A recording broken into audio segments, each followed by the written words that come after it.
Yes everybody, the next concept अगर आपने notice किया हो, हमने रेंज कर लिया, mean deviation, standard deviation. The next method of dispersion is coefficient of variation and a very important concept. ठीक है, इसके अंदर कुछ पॉइंट्स लिखिए. पहला पॉइंट लिखिए इसके अंदर, it was developed by Karl Pearson. It was developed by Karl Pearson. Second,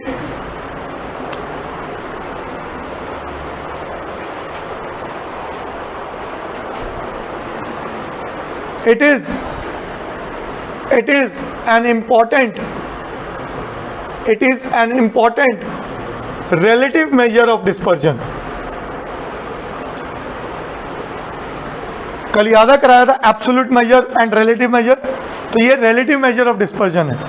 ठीक है जी, रिलेटिव समझ गया, जिसका यूनिट्स नहीं होते, इट्स अ रेशियो. ठीक है. Point number third which is very important, it is used in comparing the variability, reliability,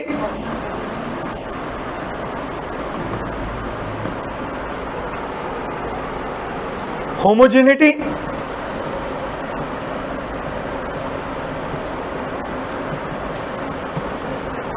stability,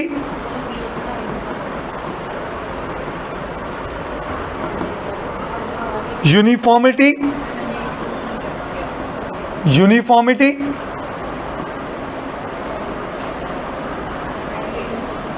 and consistency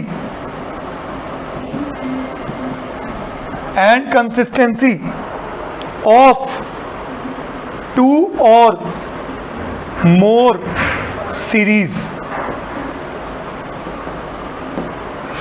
याद है मेरा इस चैप्टर की शुरुआत कहां से हुई थी? सचिन एंड सहवाग. रिलायबल कौन? तो कभी भी रिलायबिलिटी चेक करनी हो, होमोजेनिटी ऑफ डाटा चेक करना हो, कंसिस्टेंसी चेक करनी हो, तो हम किस मेजर को यूज करते हैं? कोएफिशिएंट ऑफ, ना स्टैंडर्ड डेविएशन ना मीन डेविएशन. किसकी बात करेंगे? Coefficient of variation. Next point लिखिए,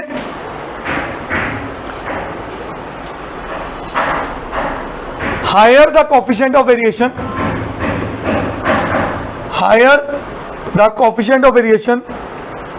lesser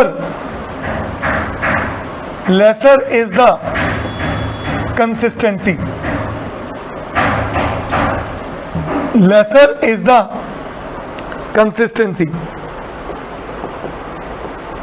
लास्ट पॉइंट इसमें लिखिए, coefficient of variation is given by standard deviation upon mean into 100.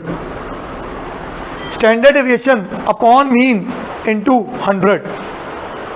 Into 100 आते ही दिमाग में घंटी बजनी चाहिए कि कोएफिशिएंट ऑफ वेरिएशन परसेंटेजेस में होगा. किसमें होगा? परसेंटेजेस में. ये 100 का मतलब क्या है? परसेंटेजेस. ठीक है जी. तो जिसका कोएफिशिएंट ऑफ वेरिएशन ज्यादा है वो कम कंसिस्टेंस है.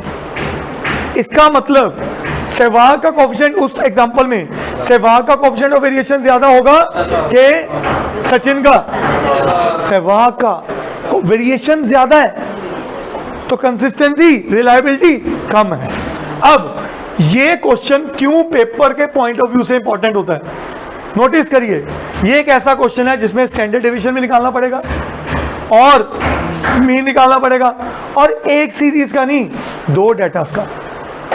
कहानी समझ में आई? वाई दो डेटा? क्योंकि ये कंपेयर करता है टू और मोर सीरीज के बीच में फर्क.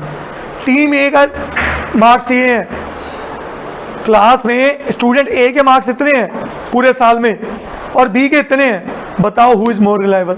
तो आपको दोनों का क्या निकालना पड़ेगा? Coefficient of variation. जिसका कोएफिशिएंट ऑफ वेरिएशन ज्यादा है वो कम रिलायबल है, और जिसका कोएफिशिएंट ऑफ वेरिएशन कम है वो ज्यादा रिलायबल है या ज्यादा कंसिस्टेंट है. क्या ये बात समझ आई? करिए नोट.